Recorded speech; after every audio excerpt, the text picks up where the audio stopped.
बात करते हैं अपवाह तंत्र की। अपवाह तंत्र, अपवाह तंत्र क्या होता है? यानी नदियों का जो बहाव क्षेत्र जो होता है, तो उस क्षेत्र के अंदर आने वाले जो भूभाग जो है वो आंतरिक प्रवाह कहलाता है। अब आंतरिक प्रवाह है तो यानी कि वे नदियां होती हैं जो अपना जल ना तो अरब सागर में लेकर के जाती हैं ना ही बंगाल की खाड़ी में, तो वो आंतरिक प्रवाह हो गया। जबकि अपन अपवाह तंत्र को देखते हैं तो उसको तीन भागों में बांटा है। पहला है अरब सागर में गिरने वाली नदियां यानी अरब सागरीय अपवाह तंत्र। दूसरा है बंगाल की खाड़ी का अपवाह तंत्र यानी बंगाल की खाड़ी में जो गिरने वाली जो नदियां हैं वो जो क्षेत्र बनाती हैं वो बंगाल की खाड़ी में गिरने वाला अपवाह तंत्र कहलाता है। तीसरे नंबर पर है आंतरिक प्रवाह यानी ऐसी नदियां जो अपना जल ना तो अरब सागर में लेकर के जाएंगी ना ही आपके बंगाल की खाड़ी में, और बीच में क्या हो जाएंगी? विलुप्त हो जाती हैं। तो ऐसी नदियां जो है वो किसके अंतर्गत आती हैं? आंतरिक प्रवाह के अंतर्गत। तो हम इनका जो विभाजन करते हैं वो तीन भागों में करते हैं। पहला है आपके आंतरिक प्रवाह तंत्र, आंतरिक प्रवाह तंत्र। दूसरा है अरब सागरीय तंत्र। तीसरा है बंगाल की खाड़ी का अपवाह तंत्र। कितने हो गए? तीन। पहला आंतरिक प्रवाह है, दूसरा हो गया आपके अरब सागरीय, तीसरा हो गया बंगाल की खाड़ी। अब इस क्षेत्र में आने वाली जो प्रमुख प्रमुख जो नदियां हैं वो सभी की सभी जो हैं वो अलग अलग होती हैं। जैसे आपसे कई बार पूछ सकता है कि अरावली प्रदेश के पश्चिम भाग से निकलने वाली जो नदियां हैं वो अपना जल कहाँ लेकर के जाती हैं? तो वो अपना जल लेकर के जाती हैं अरब सागर में। कहाँ पर? अरब सागर में। जबकि पूरब की तरफ से जो निकलने वाली जो नदियां हैं वो अपना जल लेकर के जाती हैं बंगाल की खाड़ी में। तो सबसे पहले बात करते हैं आंतरिक प्रवाह की जो नदियां हैं कि आंतरिक प्रवाह में जो है कौन कौन सी नदियां आती हैं। तो सबसे पहले जो है वो है आपके घग्गर नदी। दूसरे नंबर पर है रूपारेल नदी। तीसरे नंबर पर है आपके काकनेर नदी। चौथे नंबर पर है मंथा नदी। पांचवें नंबर पर जो है वो है आपके कांतली नदी। छठे नंबर पर है आपके साबी नदी। यानी ये वो नदियां हैं जो आंतरिक प्रवाह का क्षेत्र का निर्माण करती हैं। पहला घग्गर नदी, दूसरा है रूपारेल नदी, तीसरी है काकने नदी, चौथी है मंथा नदी, पांचवें नंबर पर है कांतली नदी और छठे नंबर पर है साबी नदी। बात करते हैं अरब सागर के तंत्र की। तो अरब सागर में जो मुख्यतः जो नदियां जो लेकर के अपना जल जाती है, पहली है लूणी नदी, दूसरे नंबर पर है माही नदी, तीसरे नंबर पर है साबरमती नदी,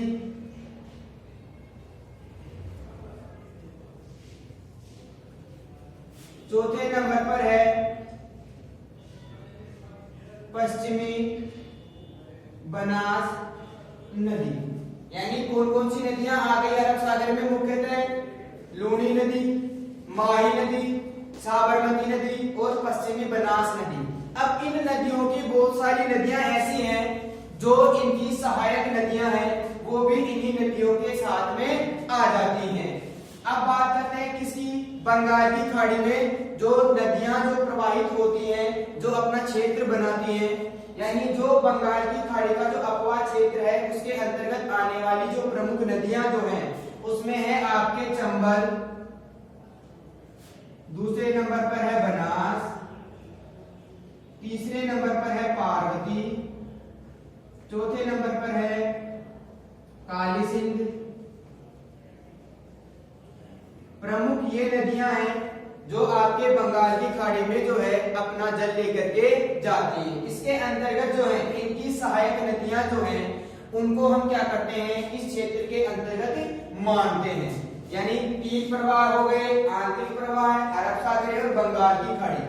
बात करते हैं सबसे पहले किसकी, घग्गर नदी। अगर अपन चर्चा करते हैं कि अब आंतरिक प्रवाह में जो नदियां जो हैं, तो सबसे पहले नदी कौन सी है, वो है घग्गर नदी। अब घग्गर नदी का जो अपवाह क्षेत्र जो है उसके बारे में अपने को पढ़ना है। तो मुख्यतः देखो आपके जो घग्गर नदी जो है निकलती कहां से है, मुख्यतः प्रश्न जो बनते हैं कि आपके घग्गर नदी का उद्गम स्थल कहां पर है, राजस्थान में कहां पर प्रवेश करती है, इसके बहाव क्षेत्र को क्या कहते हैं। तो ये चीजें आपसे प्रश्न जो पूछा जाता है तो यही पूछा जाता है। अब अपन बात करते हैं कि घग्गर नदी की। तो घग्गर नदी को याद कैसे करना है, जो देखो सबसे बढ़िया बात भाई, घग्गर नदी जो है कहां से निकलती है। तो देखो सबसे पहले अपन मंदिर में जाते हैं और मंदिर में जाते ही जो है कौन से भगवान को जल समर्पित करते हैं, भगवान शिव को। किसको, भगवान शिव को। तो शिवालिक की पहाड़ियां,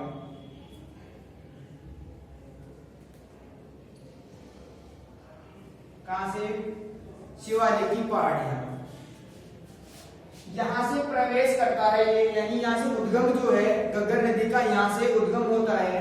और जैसे ही पानी चढ़ाया किसी ने भी, मान लो अपन याद जो है भाई, सबसे बढ़िया बात ये होती है कि अपन किसी भी चीज को याद करते हैं तो जो फजूल तरीके से जो याद करते हैं वो सबसे ज्यादा याद रहता है।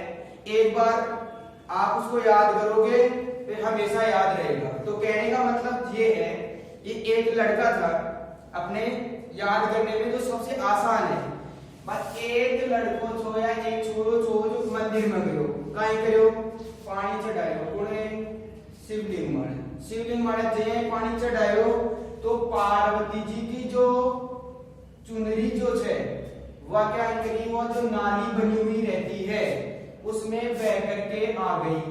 अब बह करके आते ही जो है पीछे से गणेश जी बगने लग गए, भाई कड़े गई चुनरी कड़े गई। तो वो आकर के क्या किया, आपका जो हरियाणा है, हरि यानी भगवान चारों तरफ से ढूंढने लगे, बगने लगे। अब वो किस में बह करके आ गई, नाली में बह करके आ गई और हरियाणा में आकर के ओट ले ली। ओट का मतलब हरियाणा में ओटू झील है, ओट का मतलब ओटू झील में आकर के जो है वो गिर गई। यानी शिवालिक की पहाड़ियों से जो निकलने वाली घग्गर नदी है उसका जल किस में जाता है, ओटू झील में। ओटू झील से जाते ही जो है ये क्या किया, वो चुनरी जैसे आई और हनुमान जी महाराज जो थे वहां पर प्रकट हो गए। यानी आपके राजस्थान का जो हनुमानगढ़ है, यानी हनुमान जी वहां पर प्रकट हो गए और उस चुनरी को डिब्बी में बंद कर लिया। यानी डिब्बी नामक स्थान पर जो है हरियाणा में क्या कर दिया, प्रवेश करते ही बिल्कुल मग्न हो गए, यानी भट। इसीलिए हनुमानगढ़ में आपके एक किला है बटनेरगढ़ का, उस किले के एक राउंड जो है ये नदी क्या करती है, लगाती है। तो उसके बाद में डिब्बी में पैक करने के बाद में जो है, यानी उस डिब्बी को एक बार घुमाया यानी बटनेरगढ़ के दुर्ग में जैसे घुमाया और इसको किसने देख लिया, गंगा ने। यानी हनुमानगढ़ के बाद में कहा, गंगानगर में प्रवेश कर गई। और गंगानगर में जैसे ही प्रवेश करती है और अगर बारिश आ गई फिर तो कहां चली जाती है, पाकिस्तान में। और पाकिस्तान के लोगों में हाहाकार मच जाता है और वो यहाँ पर जो है इस नदी को क्या बोलते हैं, हका। और जैसे चिल्लाते हैं तो एक ही आवाज करते हैं कि हे बाबा, या हे बाबा हमारे को क्या कर दो, फोर्ट में बंद कर दो। यानी फोर्ट अब्बास जो है, यानी हे बाबा किसमें बंद कर दो, फोर्ट में बंद कर दो। क्योंकि ये जो हनुमान जी महाराज डिब्बी में चुनरी लेकर के जो दौड़ रहे हैं ये हमारे को क्या कर देंगे, प्रवाहित कर देंगे या बहा देंगे। अब याद कौन कौन सी चीजें आई कि शिवलिंग पर चढ़ाया क्या, पानी, तो निकली कहां से, शिवालिक की पहाड़ियों से। हरियाणा में क्या बह करके आई, चुनरी, किसमें, नाली में। किसमें बह करके आई, नाली में बह करके आ गई। जिसको पकड़ा कौन, हनुमान जी ने पकड़ा कहां पर? हनुमानगढ़ में। किसमें बंद किया? टिब्बी में। लेकिन उससे पहले चुनरी ओट ले लेती है और कहां पर? हरियाणा में जो ओटू झील है उसमें प्रवेश करती है।